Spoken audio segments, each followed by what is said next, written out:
Tinokuchingamidzai mhuri yeZimbabwe paAfrica and Beyond Television Network muine wenyu Ronald wekwamakusha tichikupai nhau dzezviri kuitika mukati menyika yeZimbabwe.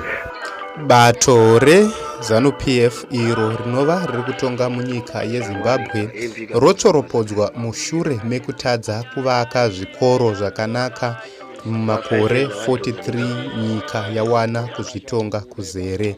Bato ZANU PF rinogara richitsoropodza bato risiri kutonga reCCC richiripomera mhaka yekutadza kuva neservice delivery mumaguta, asi iro bato iri ratadza kuvaka zvikoro, zvipatara nemigwagwa mu43 years, asi ririro rinobata chikwama chenyika yeZimbabwe. Izvi ndizvo zvatakakubatirai panguva ino paAfrica and Beyond Television Network. Rambai muchisubscribe, muchilaika, muchikomenda pamwe chete nekushare mavideos anu.